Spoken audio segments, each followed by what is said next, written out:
Hello Virgo. It is my intention to share with you today the reading that is going to give you the map of the energies that you will be facing during this first 15 days of April from the 1st to the 15th. This with the intention of you to be aware of the things that you will be facing and so you can make the best choices in the future. Now, this reading is going to be divided into 3 sections, which is going to be an intuitive reading, then it's going to be a structured reading which is called, again, the Pillars of Mercy, which is basically a reading that consists in 3 sections and it will help you give you more clearer answers. And then we have the mini astrological report made specifically for your sign so you can see at things from your sign's perspective. So yeah, let's go with your reading then. Virgo. And we're gonna start the session today. Hopefully don't burn my fingers, so that nothing but truth comes out in this session, during this meeting. There we go. Alright. Thank you for giving me answers that are clear, direct, concise, and precise, so that everything that Virgos can know it now, thus allowing them to make better choices in the future, because it is my honest intention to help them out. And if I had the chance to do so, then why not? Doesn't really make sense to not help you if I had a chance to do so, does it? So, what is this 15 days about? I feel it's gonna be a very good 15 days for you. It's gonna be exciting, although heavy, first half of month, because it's gonna basically this month is gonna put you in a difficult position. Well, you will have to. It is all about, if we take a quick look at the astrology of this, it's like you're going to be reevaluating past relationships, seeing how they relate in your family life, potential family. It is siding with your new you, sorry about that, and transformation, letting go. So it is about expanding, it is about healing yourself from your past relationships, and it is about seeing how you fit into everything. So we have, first story, we have the Emperor here, which means that I think your life is very structured right now. I think there are some rules, there are some guidelines that you need to follow, and it is a very strict rhythm, it is a very strict way of living, it's a very ordered, disciplined way of living. And it is taken, I don't think it is taken at all, but it is certainly making you have to make an effort, because it is difficult to stand still, it is difficult to be on top of things. It is requiring you to do many things at once. Now, this is gonna be a good thing in the end, because standing your ground, being able to keep up with the discipline, being able to be responsible, being able to follow your own laws and orders is gonna allow you to come up with a very bright plan or idea, or opportunity perhaps, of new mental reality, a new decision, because it is the Ace of Swords. Right now, I want to say that your biggest challenge is your opposition, which is still there, which is putting your 8th house in contrast with your 2nd house, the house of transformation versus the house of possessions, of stability. And it has been a battle that has been going on for a while in your life, but right now you're going to be reaching a point where you're going to be saying or siding with the transformation that you know you're going through. And that's gonna be releasing you from any kind of situations that have trapped you, that are holding you down, that are making you act in a way that it's not good for you, and all that because you want to keep or maintain a way of life that is not really healthy. Not now, at least. So, the other cards. Yes, like I think it is the same thing like this 2 cards, you know? It's like it is a good idea for you to be disciplined, because being disciplined and holding your ground is gonna give you a new chance. Like 7 of Pentacles and Death, it's telling me that your work is gonna end up, your hard work, your effort, the effort you have put through in the last few seasons is gonna help you get that transformation, that change, that essential leap that's gonna leave you where you want to be. Free, light, happy, The thing is, I really want to highlight right now Venus is in your 7th house, and it is a time of reevaluating your relationships as well. So you need to, when you take a look at relationships, it's like releasing those attachments of the past, realizing how important it is for you to do that if you want to... Wheel of Fortune reversed.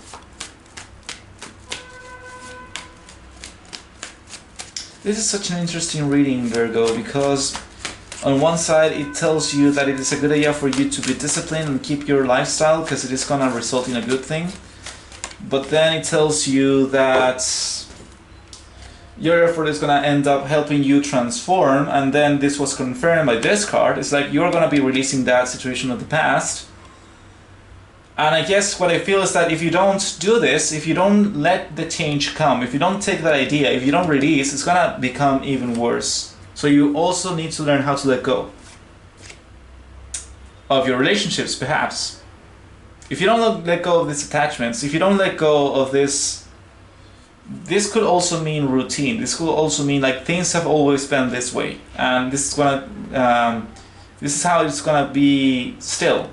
But then you're going to have a new perspective about it. And having a new perspective is going to allow you to realize that you've been always working for your own transformation, and once that happens, you have to let go. You have 2 cards here telling you have to let go. And then you have the Wheel of Fortune, which is telling you if you don't let go, it's going to get worse. And then you have the Lovers, which says let go of any attachments that are not true to who you are right now. Because you have to have faith that those empty spaces will be filled again by people who are updated, up to date with your own lifestyle, who you are, your new you. So it is again a very interesting reading, and for a second there I was really confused when I became all quiet all of a sudden. But it's just that your astrology, your reading has such a particular flavor. Venus in the 7th house tells you that you will be healing from karmic relationships from the past. Right, so this is the last story we're going to be taking, and then we're going to be going with the structure reading. Final judgment. It's like you really need to pay attention to the signs, because if you don't, and I think you are not, I think you run the risk of not paying attention to the signs. If you don't, you're going to miss the chance to become all that you can become. It's going to start another cycle with a very bad start, not really recommended. So you need to let go of your possessions and the things that made you feel good in the past but are no longer serving you right now, because the Queen of Pentacles, she has the tendency, when it is reversed, to accumulate all things and to gather things that have been important in her life at some point, but then they stop being useful and she still keeps them close, and then it starts cluttering her subconscious mind. So it is time for cleaning, it is time for a cleansing, it's time for renewal, rejuvenation. Look at that, it's just like the card I was talking about, and then it comes up here. Beautiful, amazing. That means that you really need to trust the process, you really need to let go, you really need to like, okay, yeah, like this is done, this cycle is over. It is already over, it's done for. There's no point in keep going with this, so I had to let go, and this is it. Like, this is a new start. This is a new... I am letting go. It doesn't feel nice at all. It doesn't look like my liberation. I would rather maybe stay here for a little bit longer. But if you trust the result and let go, you are going to have this. So, and this means abundance and joyfulness. So, the first, Pillars of Mercy. Pillars of Mercy is a reading that has 3 steps. And the first step is you have to understand the background. This is like the 3 most important things that you must understand about the background of the context of your situation, of your life. These are the 3 roots of the situation. These are like the context. So, what can I tell you about this, Virgo? Knight of Wands reversed. Maybe you don't want to go on your own. Maybe you have a difficulty in moving in your life with bravery, with self-sufficiency. Maybe you're feeling pessimistic, or maybe you're feeling lethargic, like you don't want to do anything different. But the more you do this, the less exciting your life is going to be, and then it's going to become boredom, like really boring. It's going to be very safe, but very boring and predictable. And you know, maybe you like that. You're a Virgo after all, but I don't think it is healthy for you. I don't think it is healthy to let go of every chance. I don't think it is healthy to stay where you are, not renewing yourself, not going to new lands, not meeting new people, not doing new things, not putting yourself to new challenges. Doing the same thing over and over again gets really tedious really fast. And then it's like it loses its meaning, it loses its purpose, because you already know it, and you have been doing this for your entire life or for a while now, and it has gotten really old and really stressing, and you know what? You have your head down, and you're just like, I really need to get these ticks to that town. I really need to do this. It's my job. I have to do this to get these ticks to the town. And then there's a guy on your side telling you or asking you like, why do you have to do that? Who sent you? Like, who was cruel enough to put so much work on your shoulders? Why are you doing this? And then you're like, what? Like, what are you talking about? You just have to get the sticks to here. Like, no you don't. Like, that's a decision you made, and you can turn your back to it if you realize it is stupid and not fair with you. And then you're like, wow, I haven't thought of that. Because you're so busy with work that you haven't realized that there are other ways of living life. You're not trusting yourself. You're not listening to your own being. So you have to trust yourself. You have to let go. You have to... It's not that you become irresponsible, because clearly you like order. And well, that makes sense. You're a Virgo. You do like things neatly ordered and labeled and structure and stuff like that. Not that that defines your entire demeanor. You are far more complex than only being someone who worries about details and procedures, but it is a huge part of you. So I'm not saying you to abandon routine, I'm not saying you to abandon discipline, but please listen to yourself. Your back hurts, you are tired, you're exhausted, this is too much for you. So go look for new lands, go look for new opportunities, they will come to you. Second step of the ladder, second step of the Pillars of Mercy. It is what's actually going to happen during these 15 days. And it is a very important thing to know, because the more aware you can be of the things that are coming, the better prepared you can be to make the necessary sacrifices or healing processes or going through whatever you have to go through so you can be good again. What's going to happen? You're going to be waiting for an opportunity to show up, to make you happy, to set you free, to give your life a new meaning or purpose, to allow you to fall in love again. So you're waiting for this, you will be waiting for that, or you will be reflecting about this whole emotional situations, that's also as well. You're gonna be waiting as much as you will be reflecting about your emotional situations in life. And then we have the Two of Cups. You're gonna reach a conclusion when you're gonna say, this is no longer sustainable, I shouldn't be in this kind of relationship anymore, this is not, like, yeah, abort mission. And like, you're maybe cutting that relationship off. You definitely will. You will be leaving. You will be leaving many things behind. You will be leaving many people behind. It is this. It is like this and this and this. All of this in their right configuration. Because right now, like originally they were like this. But after you go through this, it's gonna turn like this. Because you're gonna be going on your own, trusting yourself, by letting go of everything. So you're gonna be understanding exactly the point of your background, which is beautiful. It means that you got it just like this. Even though it's gonna hurt probably, because they were like family to you perhaps, but you need a new family. Like you want to meet. Your soul needs to meet a new inner circle that is in alignment with who you are going to be, your new you. Maybe you need to say goodbye to some old relationships, who knows? It always happens, you know? This is the 3 things, the way you should behave during these 15 days. And the first thing I can tell you is the Ace of Wands is don't make any rash decisions just yet. Don't be hasty, don't be so passionate to the point that you're aggressive. Like, again, take the time to contemplate situations, don't act. Take the time to contemplate, take the time to think about it, to feel the situations out and see where that process leads you. Then we have the Justice, which is make the right decisions. make the right calls. You know what's the truth. You know what should be done, do it. No questions asked. The better you can get the pain away, the sooner you're gonna be healed. And then live your life to the fullest.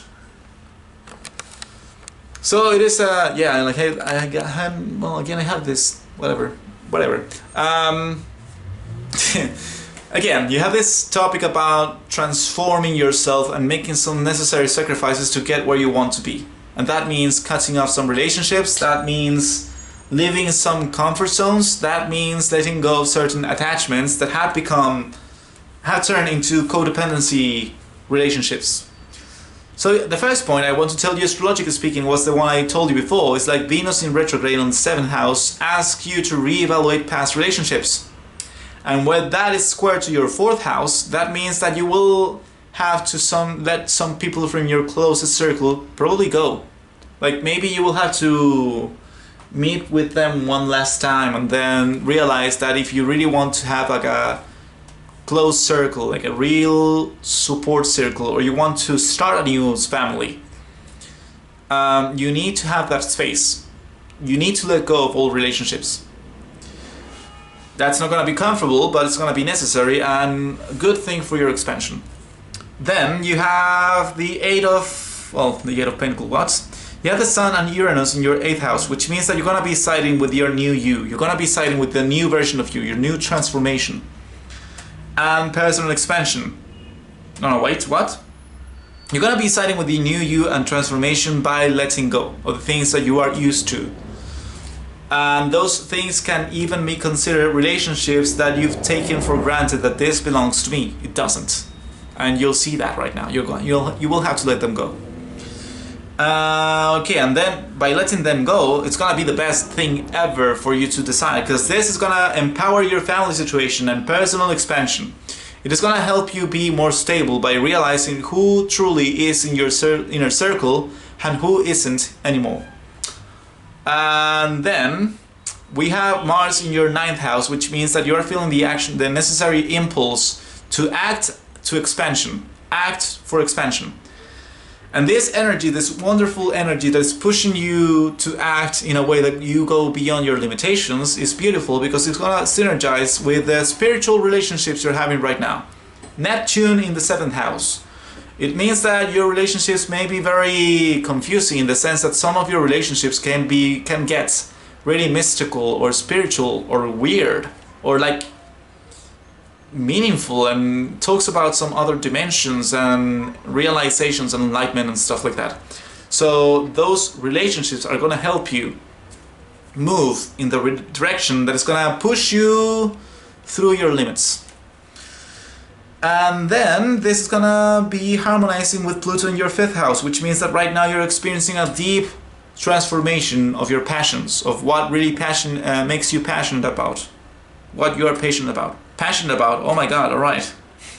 So, acting for your personal expansion is gonna be helped both by your mystical relationships and also by the inner change you're having in your way of expressing yourself and what you're passionate about. Finally, you have the North Node in the 1st house, which means that you have to focus on yourself right now. This is the time to focus on you, to do the necessary changes in you so you can become the best version of yourself, so then you can start healing for real and realizing, like, become strong on your own. So then you can go on this process of introspection with the strength that is necessary for you to come out on top and enlightened. So yeah, the basis of your energy is the Knight of Cups, which means that right now maybe a couple, a partner or someone is very important to you. Maybe your supports. But just contemplate this relationship. Contemplate the relationship you have with this person. Really take the time to look at it and feel it and understand where it's coming from, where it's going, and what does it mean to you, how it affects your personal expansion. Yeah, I hope this reading resonated with you, and if it did, I appreciate you subscribing to my channel, give it a thumbs up to my video, and following me on my Facebook page, because that makes me really happy. and it allows me to communicate with you that much better. And if you want any kind of private session or whatever, you can contact me through my email or Facebook page, and that information is displayed just on the description box below, so you can find it and send me a message right now if you want to. I wish you the very best, Virgos. I really wish you go through this transformation process in the best way possible, and I bet you will, because even though it's gonna be a little bit painful, it is gonna be for the best. Take good care. Cheers!